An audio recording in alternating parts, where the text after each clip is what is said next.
Bismillahirrahmanirrahim. Assalamualaikum warahmatullahi wabarakatuh. Alhamdulillah wa syukurillah, wa la hawla wa la quwwata illa billah. Asyhadu an la ilaha illallah wahdahu la syarika lah, wa asyhadu anna Muhammadan abduhu wa rasuluhu la nabiyya ba'dah. Allahumma salli wa sallim ala Muhammadin nabiyil karim wa ala alihi wa sahbihi ajma'in. Amma ba'du. Bicara tentang iman, maka sebenarnya kita bicara tentang loyalitas, bicara tentang kesetiaan, bicara tentang dukungan, bicara tentang kecintaan, bicara tentang konsisten gak konsisten, setia gak setia. Karena di dalam Al-Quran Allah Subhanahu Wa Taala mengungkap hakikat ini dalam satu ayatnya. A'udzubillahi minasyaitonirrajim. Wa minan nasi may yattakhidhu min dunillahi andada yuhibbunahum ka hubbillah walladzina amanu ashaddu hubban walau yara alladziina zalamu iz yarawna al-'azab anna al-quwwata lillahi jami'an innallaha syadidul 'adab. Bahwa urusan cinta, urusan setia, urusan loyalitas ini bukan bicara tentang orang mukmin dan tidak mukmin. Kalau keyakinan sudah tertancap pada diri seseorang, pasti akan muncul ini. Iman dalam diri orang mukmin, iman dalam diri orang kafir. Orang kafir belum meyakini apa yang mereka yakini. Mereka loyal dengan apa yang mereka sembah. Makanya Allah mengatakan, wa minan nasi may yattakhidhu min dunillahi andada. Ada manusia-manusia yang mencari Tuhan selain Allah. Mereka cari tandingan-tandingan andada. Mereka cari Tuhan selain Allah. Apa yang dilakukan oleh mereka? Mereka mencintai tandingan-tandingan Allah itu seperti mereka mencintai Allah. Padahal orang beriman disebut dalam Al-Quran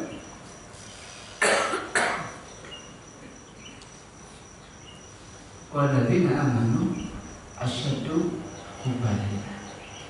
Kalau orang beriman, kalau urusan cinta, amat sangat cintanya kepada Allah. Walau yara alladzina zalamu iz yarawna al-'azab anna al-quwwata lillahi jami'an innallaha syadidul 'adab. Kalau mereka tahu bahwa azab ini milik Allah, maka mereka tidak akan melakukan itu. Innallaha syadidul 'adab. Sungguh azab Allah sangat pedih. Jadi kalau kita lihat dalam ayat ini, iman itu muaranya pada satu kata, cinta nggak cinta, loyal nggak loyal, setia nggak setia. Karena ketika Allah Subhanahu Wa Taala bicara tentang generasi pilihan, generasi pilihan yang dijanjikan oleh Allah,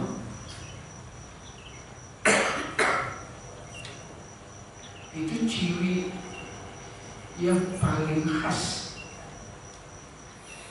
yang paling utama disebut-sebut oleh Allah Subhanahu Wa Taala adalah cinta. Ayatnya berbunyi, ya ayyuhallazina amanu may yartadda minkum an dinihi fasawfa ya'ti Allahu biqaumin.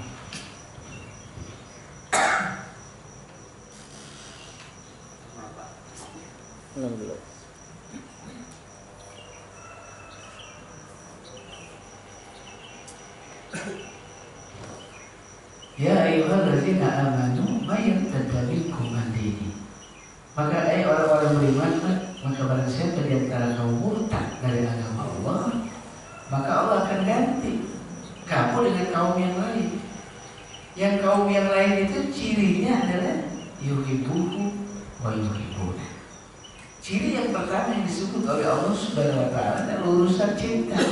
Allah mencintai mereka, mereka mencintai Allah. Azilatin 'alal mu'minin, mereka adalah orang-orang yang kasih sayang dengan orang mukmin. A'izzatan 'alal kafirin, mereka adalah orang-orang sikap keras terhadap orang kafir. Yujahiduna fi sabilillah, mereka adalah orang-orang berjihad di jalan Allah. Wala yakhafuna laumata la'im, dan mereka adalah orang-orang yang tidak takut celaan dari orang-orang yang suka mencela. Jadi kalau kita lihat dari ayat ini juga, ketika Allah bicara tentang generasi pilihan, itu juga yang disebut pertama adalah yuhibbuhu wa yuhibbuna. Allah mencintai mereka, mereka mencintai Allah. Jadi kayaknya iman kita akan ditentukan oleh cinta nggak cinta urusannya. Loyal nggak loyal, setia nggak setia. Karena ketika ada yang dicintai selain Allah, kita lebih cinta dengan keluarga kita, cinta dengan istri kita, cinta dengan bisnis kita, cinta dengan rumah kita, cinta dengan segala yang kita miliki, lebih daripada mencintai Allah. Allah marah. Kata Allah, qul in kana aba'ukum wa abna'ukum wa ikhwanukum wa ashiratukum wa amwalun taraftumuha wa tijaratin takhshawna kasadaha wa masakin tardawnaha ahabba ilaikum min Allah wa rasul wa jihad fi sabilillah fatarabbasu hatta ya'ti Allah bi amrihi. Katakan kepada orang-orang beriman, jika bapak-bapak mereka, anak-anak mereka, keluarga mereka, harta mereka, bisnis mereka, jual beli mereka, rumah-rumah mereka, kendaraan mereka, mereka lebih cintai daripada Allah, Rasul dan jihad fisabilillah, kata Allah, fatarabbasu hatta ya'ti Allahu bi amrihi. Tunggulah sampai Allah tetapkan keputusan atas kalian. Jadi urusannya memang cinta nggak cinta ini. Ekspresi yang kemudian muncul adalah loyalitas, setia nggak setia sama Allah dan Rasulnya. Itu bicara tentang iman. Karena kalau ulama sepakat bicara iman adalah bicara sesuatu yang ada dalam hati, sesuatu yang diungkap dengan lisan dan dibuktikan dengan amal perbuatan. Sebagaimana juga kita mengakui Allah bukan sekedar rububiyahnya, tapi juga uluhiyahnya dan asma wa sifatnya. Jadi satu kesatuan, jangan dipisah-pisah.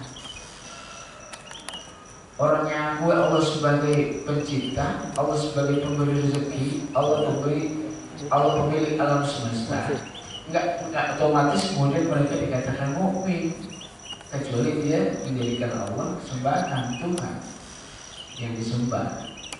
Dialah penguasa,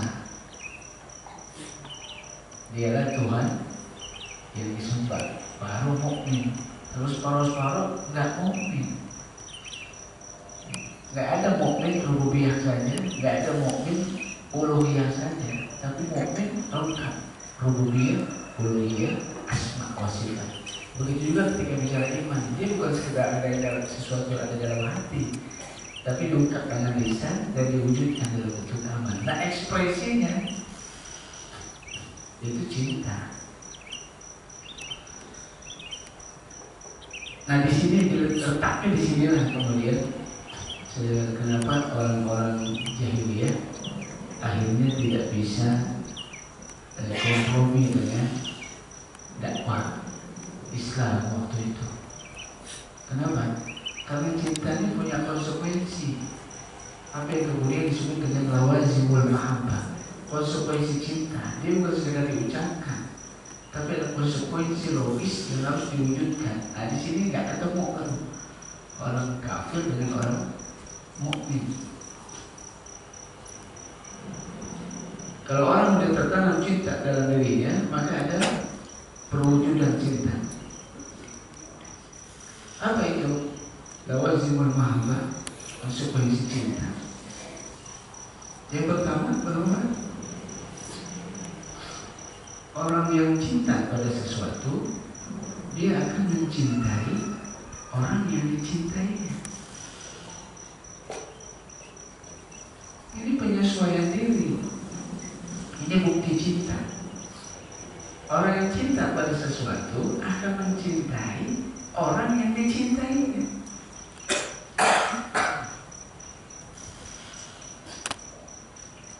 Kalau orang beriman cinta kepada Allah, maka dia akan mencintai orang-orang yang dicintai oleh Allah.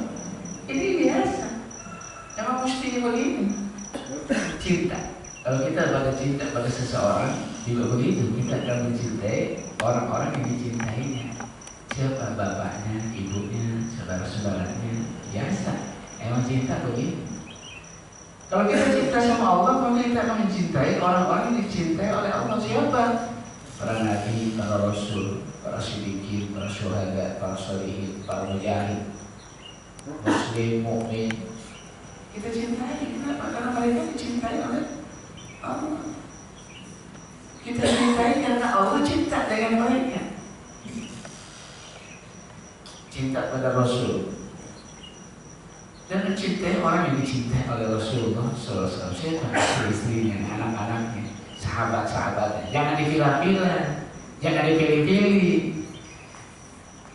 Jadi kita suka pilih-pilih. Cinta sama Rasul tapi gak cinta sama sahabat. Cinta sama Rasul tapi gak cinta sama istrinya. Cinta sama Rasul gak cinta sama istri-istrinya. Yang dicintai cuma anaknya, menantunya, cucunya. Istrinya gak masuk dalam orang-orang yang dicintai. Sahabat-sahabat juga dipisah-pisah, dipilah-pilah.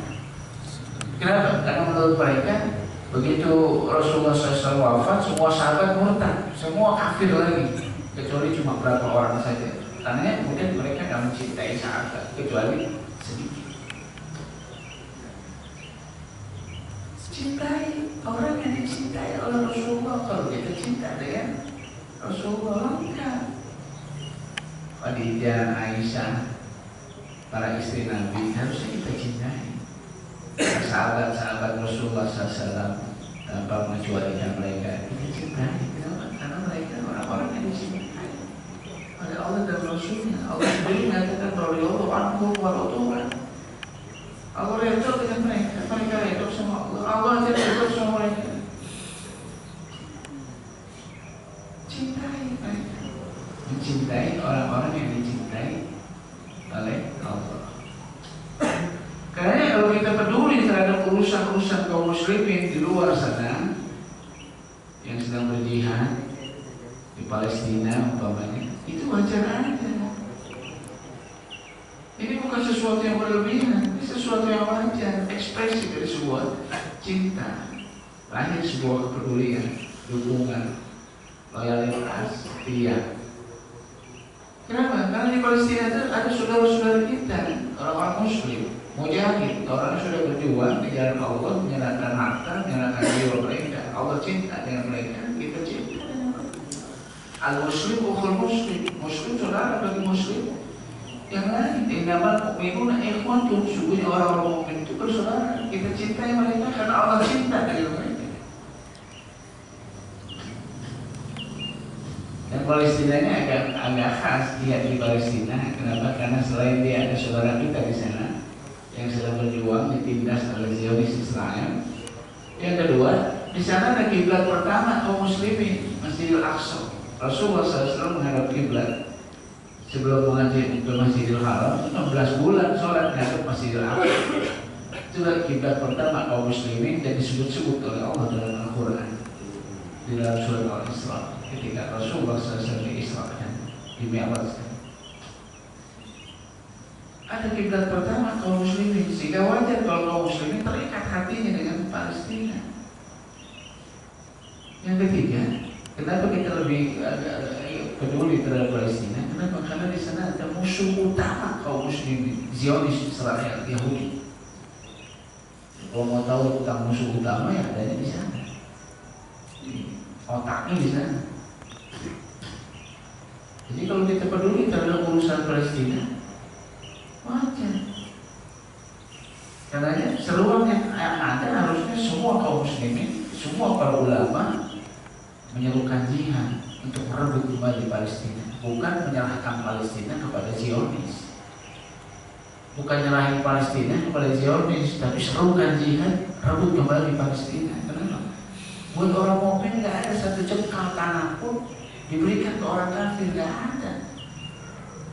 Nggak ada satu jengkal tanah pun dikasih ke orang kafir, kecuali orang kafir itu harus menghadapi kami, melangkahi mayat-mayat kami orang mukmin. Nggak ada sejengkal tanah pun, kecuali mereka harus merebut. Karena seorang muslim tak mungkin nyerahin tanah yang di situ disujud, yang di situ kita sujud sama Allah, tiba-tiba dikasih ke orang kafir. Dan di atas tanah itu orang kafir berbuat maksiat. Nggak ada. Tidak ada secangkal tanah pun kita serahkan ke orang kafir. Di mana di tanah itu disebut nama Allah, kemudian di atas tanah itu mereka bermaksiat kepada Allah. Jadi untuk urusan Palestina cuma satu, jihad, rebut kembali Palestina. Jadi itu juga sebuah ekspresi cinta kepada Allah. Mencintai Allah berarti mencintai orang-orang yang dicintai oleh Allah. Ini wajar aja. Dan ini disebut dengan lazimul mahabbah, konsekuensi cinta. Kalau cintanya mau langgeng, mau diterima sama Allah, dia harus mencintai orang-orang yang dicintai oleh Allah. Yang kedua, salah satu konsekuensi cinta itu adalah mencintai apa-apa yang dicintai oleh Allah. Kalau yang pertama mencintai orang-orang yang dicintai Allah, yang kedua kalau dia cinta, maka dia akan mencintai apa-apa yang dicintai oleh Allah. Ini juga baca. Kalau kita cinta pada seseorang, maka kita akan berusaha untuk mencintai apa-apa yang dicintainya. Kalau kita mau panjang cintanya, kalau kan putus. Kita akan mencintai apa-apa yang dicintainya. Allah senang apa? Allah senang kita di masjid. Kita ke masjid karena Allah senang kita di masjid. Allah senang kita baca Quran, maka kita baca Quran karena Allah cinta kita baca Quran. Kita ziarah, kita silaturahim. Allah cinta, maka kita silaturahim karena Allah cinta. Kita akan menyesuaikan diri dengan apa yang dicintai oleh Allah. Ziarah umpamanya, silaturahim. Kita kalau silaturahim, kalau nggak ada kepentingan ya silaturahim. Kita kalau ada kepentingan baru silaturahim. Maka kita suka mengatakan Pak, pertama kita mau silaturahim, yang kedua ada keperluan. Pak, ada keperluan. Kalau nggak ada keperluan, silaturahim nggak? Nah, enggak. Silaturahim itu yang dicintai sama Allah itu nggak ada keperluan apa-apa. Semata-mata karena kita cinta kepada orang itu karena Allah. Di situ baru Allah akan cinta pada kita. Sehingga satu riwayat ada seorang yang jalan dari satu kota ke kota lain, keluar kota dia. Tiba-tiba Allah Subhanahu Wa Taala mengutus rasulnya, malaikatnya, utusannya untuk barengin orang itu ke jalan. Ya, barengin orang itu jalan. Ditanya sama malaikat ini, kamu mau kemana? Saya mau keluar kota. Ngapain? Mau ziarah silaturahim pada saudara saya. Kata malaikat, apa ada sesuatu yang kamu ingin bawa? Yang dibawa gitu ada titipan? Nggak ada. Apa ada sesuatu yang ingin kamu, ada hajat yang kamu ingin sampaikan, kebutuhan yang kamu sampaikan? Nggak ada, nggak ada apa-apa. Lalu kenapa kamu sana? Kata orang itu, saya mau ketemu dengan saudara saya karena saya cinta kepadanya karena Allah. Saya mencintainya karena Allah, semata-mata karena Allah. Apa kata malaikat itu? Ini Rasulullah ilaika, sesungguhnya aku ini adalah utusan Allah pada kamu, dan Allah mengabarkan pada kamu sesungguhnya Allah mencintai kamu seperti kamu mencintai saudara kamu. Emang tulus cinta karena Allah menjadi tulus. Nah, Allah cinta kita silaturahim, maka kita menjalin silaturahim. Dan Allah marah Kalau kita putus silaturahim, maka kita nggak lakukan itu semata-mata karena cinta pada Allah. Jadi melakukan apa-apa saja yang Allah cintai itu bagian dari cinta. Bagian dari cinta. Dan itu kalau tidak sesuatu yang dipaksakan. Orang cinta yang pasti begini. Dia kan bergairah mengikuti apa yang dicintai oleh yang dicintai. Salat sunnah Allah cinta. Datang ke masjid Allah cinta. Baca doa Allah cinta. Nyambung silaturahim Allah cinta. Berkata dengan kata yang baik Allah cinta. Jamu tamu yang baik Allah cinta. Berhubungan dengan tetangga baik Allah cinta. Allah cinta. Banyak banget Allah cinta. Kita ikuti, kita lakukan karena berusaha untuk mendapatkan cinta Allah. Melakukan, mencintai apa-apa yang dicintai oleh Allah. Ini konsekuensi cinta. Sebaliknya, yang ketiga, orang yang cinta kepada Allah adalah orang yang membenci orang yang dibenci oleh Allah. Jangan orang yang dibenci dicintai, jangan orang yang dihina oleh Allah kita muliakan. Kata Allah, inna akramakum indallahi atqakum. Sesungguhnya yang paling mulia di sisi Allah adalah orang-orang yang paling takwa. Tapi yang kita cintai hari ini bukan orang takwa, tapi orang kaya. Orang yang punya banyak harta, orang yang punya jabatan tinggi, itu kita cintai, kita hormati, kita muliakan. Orang takwa mana? Cuma ada di masjid. Ayat itu cuma ada di masjid. Ada di majelis taklim, ada di pengajian. Kalau udah di luar itu nggak ada. Kita muliakan orang yang dihina sama Allah. Kadang-kadang kita nggak peduli lagi itu. Kayaknya dari mana? Mau halal kek, pokoknya orang kaya kita muliakan aja. Pejabat tinggi, udah jadi pejabat, jabatannya mau dapat dari cara haram, mau cari halal, nggak kita lihat lagi. Pokoknya pejabat aja kita hormati, kita muliakan. Padahal Allah katakan inna akramakum indallahi. Jangan kita mencintai orang yang dibenci sama Allah. Nanti Allah benci sama kita.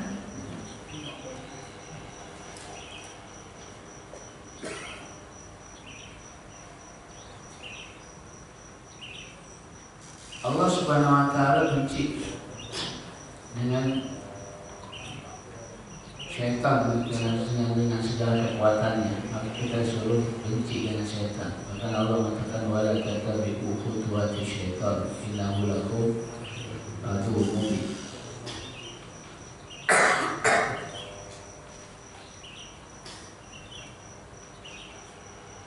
Membenci syaitan, membenci dengan segala kekuatan syaitannya. Apa itu? Kemungkaran, apa itu kemaksiatan, apa itu kezaliman, apa itu fasikan. Kita benci karena Allah benci. Termasuk benci dengan musuh-musuh Allah.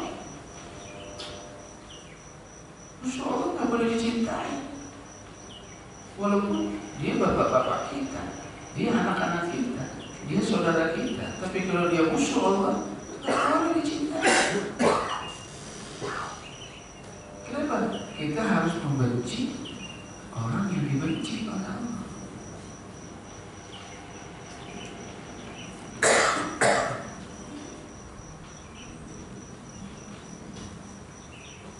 Di dalam Al-Quran, Allah Subhanahu wa ta'ala mengungkap hakikat ini. La tajidu qauman yu'minuna billahi wal yawmil akhir yuwaduna man khada Allah wa rasulah walau kanu aba'ahum aw abna'ahum aw ashiratahum ulaika kataba fi qulubihimul iman ulaika kataba fi qulubihimul iman ulaika hizbullah. Kata Allah Subhanahu wa ta'ala, kamu gak akan menemukan orang-orang yang beriman sama Allah sama hari akhir, tapi kemudian mereka berkasih sayang dengan musuh-musuh Allah. Nah, nggak ketemu, kita nggak akan ketemu orang kayak begini. Ngaku-ngaku beriman sama Allah, beriman sama hari akhir, kemudian berkasih sayang dengan musuh-musuh Allah. Nggak ada.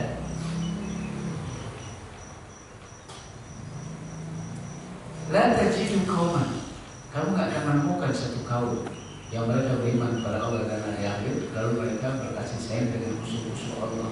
Walaupun musuh-musuh Allah itu adalah bapak-bapak mereka, sekalipun musuh-musuh Allah itu bapak-bapak mereka, anak-anak mereka, kerabat-kerabat mereka, nggak ada.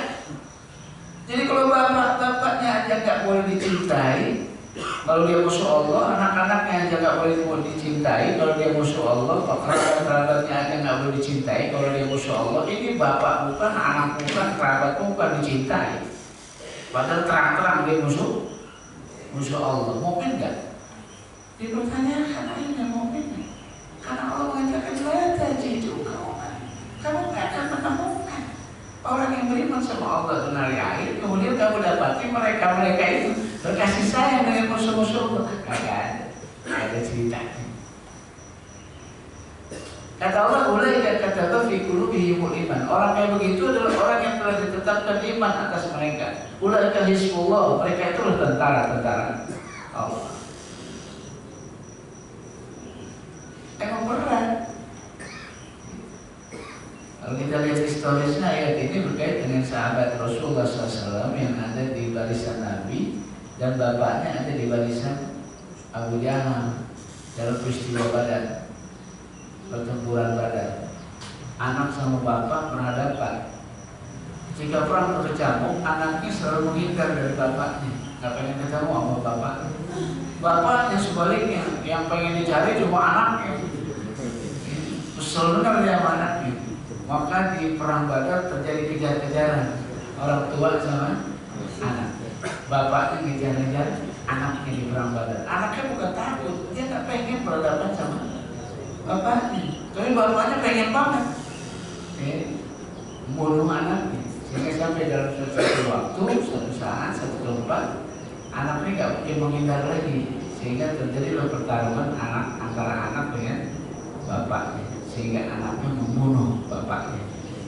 Turun ayat ini, la tajidu qauman. Allah memberikan legalitas. Memang begini orang mukmin. Memang begini orang mukmin. Kamu gak akan temukan orang beriman sama Allah sama hari akhir, lalu kemudian kamu temukan orang itu kemudian berkasih sayang dengan musuh-musuh Allah. Gak ada, memang gak ada.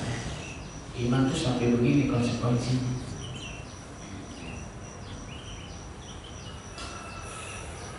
Makanya ironis juga kalau kemudian ada orang mukmin yang angkat orang kafir jadi pimpinan. Gak mungkin itu sebenarnya. Secara logika, nggak usah pakai ayat, nggak mungkin.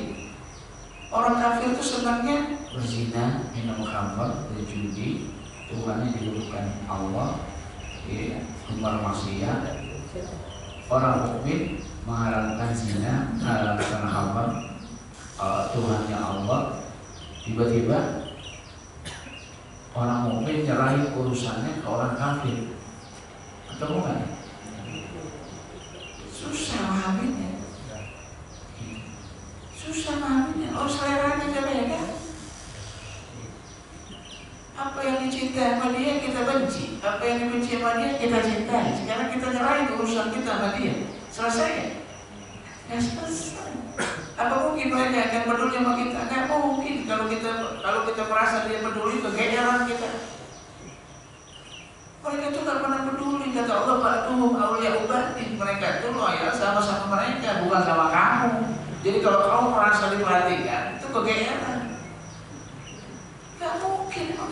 Seleranya ini beda. Mereka mencintai apa yang kita benci, dan mereka benci apa yang kita cintai. Sekarang urusan kita kasih sama dia. Peduli nggak dia sama kita? Nggak mungkin. Jadi nggak paham juga saya. Sampai Allah mengatakan la tattakhidhu al-yahud wan nasara awliya. Kata Allah, ba'dhum awliya ba'din. Jangan kamu angkat orang-orang Yahudi dan Nasrani sebagai pemimpin. Kenapa? Ba'dhum awliya ba'din. Mereka setianya sama mereka, bukan sama kita. Saya bilang jangan kegeeran. Terus dikit dia perhatiin kita, kagak. Ba'duhum awliya'u ba'din. Mereka tuh loyal sama mereka, bukan sama kita. Innal ladzina kafaru ba'duhum awliya'u ba'din. Orang kafir loyal sama orang kafir. Innal ladzina kafaru ba'duhum awliya'u ba'din. Illa tafsiru takum fitnatun fil ardi wa fasadun kabir. Orang kafir sama orang kafir saling berikan kesetiaannya. Kata Allah, orang mukmin kalau ente nggak setia dengan orang mukmin, sama-sama orang mukmin nggak setia, kamu akan saksikan nanti fitnatun fil ardi wa fasadun kabir. Akan terjadi fitnah dan kerusakan yang besar di muka bumi. Orang kafir setia sama orang kafir. Kalau orang mukmin nggak setia sama orang mukmin, kamu akan saksikan nanti fitnatun fil ardi wa fasadun kabir. Benar. Orang kafir setia sama orang kafir. Orang mukmin setia sama orang kafir. Orang mukmin setia sama orang kafir. Nggak setia dengan orang mukmin. Kata Allah, fitnatun fil ardi wa fasadun kabir. Kamu akan saksikan fitnah yang besar dan kerusakan. Fitnah dan kerusakan yang besar di muka bumi. Benci. Harus benci dengan kekufuran, harus benci dengan orang-orang kafir. Kata Allah Subhanahu wa taala dalam satu Al-Qur'an ketika Nabi Ibrahim alaihissalam berada dengan kaumnya, dia berkata, inna bura'u minkum wa mimma ta'buduna min dunillah kafarna bikum wa bada bainana wa bainakumul adawah wal baghdha'u abadan hatta tu'minu billahi wahdah. Telah nyata-nyata permusuhan antara kami dengan kamu. Inna bura'u minkum wa mimma ta'buduna min dunillah. Telah nyata-nyata permusuhan antara kami dengan kamu dan permusuhan antara kami dengan Tuhan kamu. Inna bura'u minkum kamu orang itu. Wa mimma ta'buduna min dunillah, dan Tuhan yang disembah selain Allah. Inna bura'u, saya berlepas diri, saya memusuhi, saya membenci, saya mengingkari. Jadi si minkum harus tetap dibenci. Jadi konsekuensi cinta yang ketiga adalah membenci orang yang dibenci oleh Allah. Yang keempat, kalau kita cinta sama Allah, berarti kita membenci apa-apa yang dibenci oleh Allah.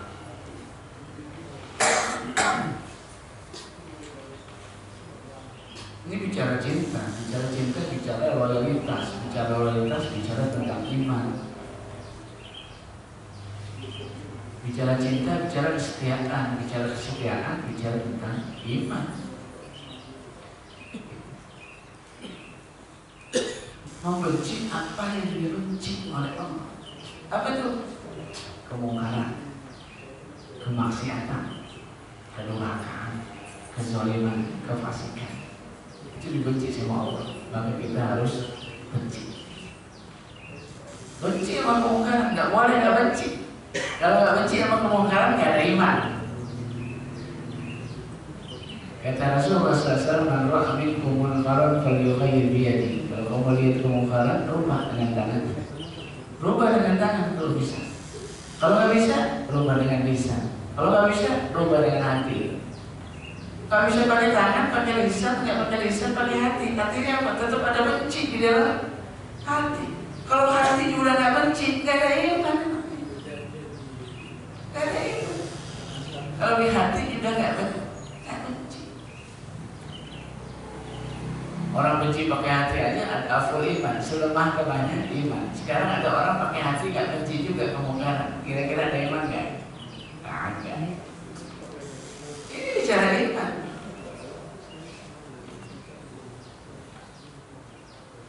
Makanya Allah Subhanahu wa taala dalam Al-Qur'an juga mengungkap, "Qad nazzala 'alaikum fil kitabi an idza sami'tum ayatullahi yukfaru biha aw yastahza'u biha fala taqulu ma'ahum hatta yaqulu fi haditsin ghairihi innakum idza misluhum innallaha jami'ul munafiqina wal kafirina fi jahannam jami'a."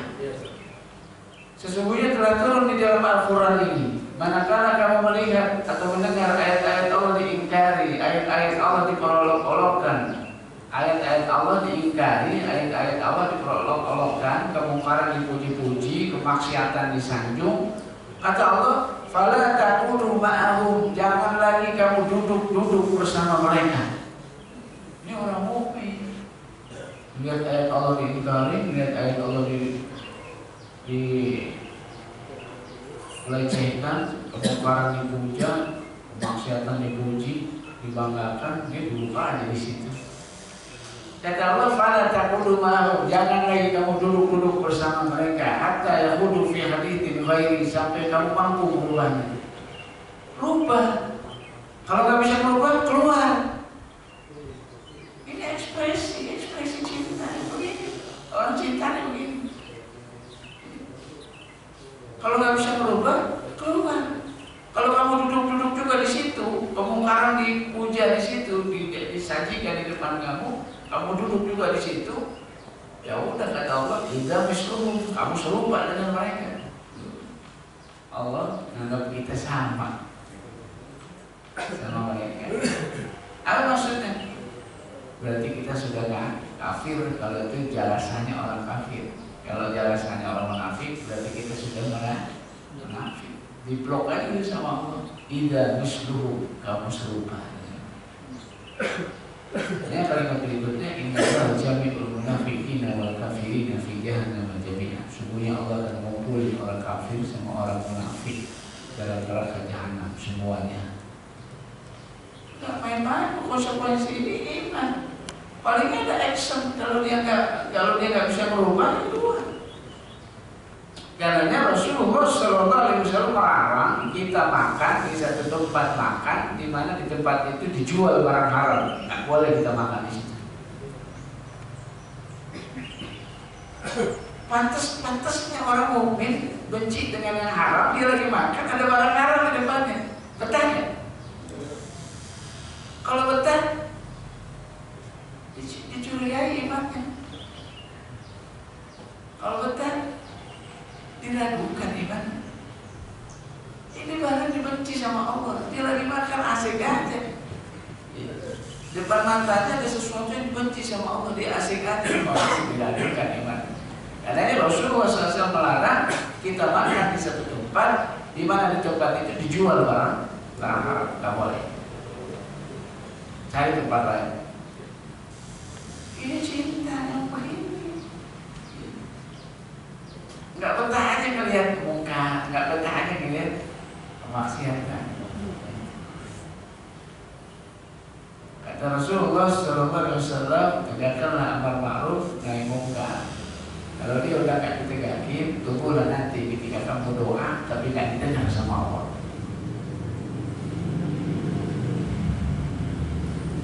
Kalau kebencian kepada kemungkaran ini udah nggak ada, kita doa udah nggak didengar sama Allah. Kalau doa kita udah nggak didengar sama Allah, terus kita mau ngandalin apa dalam kehidupan? Udah nggak ada kita kan? Kalau Allah udah nggak mau dengar doa kita, kapan doa kita nggak didengar? Ketika kita udah nggak peduli ya, kemungkaran. Karena Bani Israil dilaknat oleh Allah dalam Al-Quran karena nggak mau negakin kebenaran, nggak mau peduli terhadap kemungkaran. Kata Allah, "Ru'ina alladziina kafaru min bani Israil 'ala lisani Daud wa Isa bin Maryam, dzalika bima asaw wa kanu ya'tadun. Kanu la yatanahawna 'an munkarin fa'aluhu."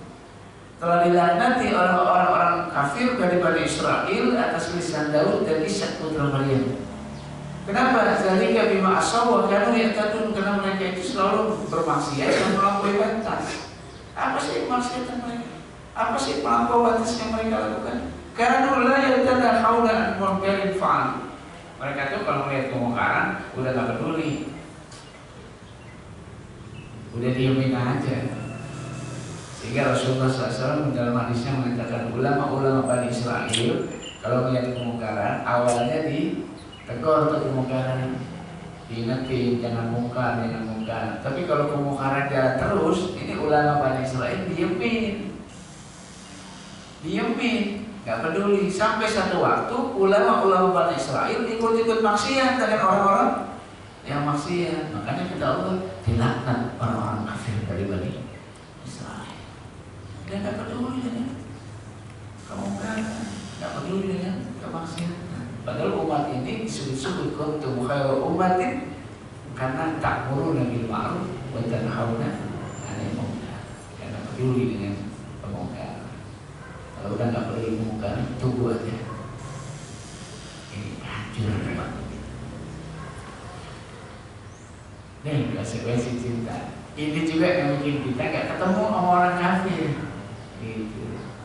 Kita suruh mencintai orang-orang yang dicintai oleh Allah. Nggak boleh mencintai orang yang dibenci oleh. Kita suruh mencintai apa-apa yang dicintai Allah dan harus membenci apa-apa yang dibenci oleh Allah. Ini bicara iman. Ini bicara loyalitas. Ini bicara tentang orang mukmin. Sampai sini tausiah singkat yang bisa saya sampaikan. Jadi pada akhirnya akan bermuara pada satu kata, cinta. Silakan kalau ingin mau. Baik, alhamdulillah, jazakallahu khairan pada Ustaz Iwan yang telah menyampaikan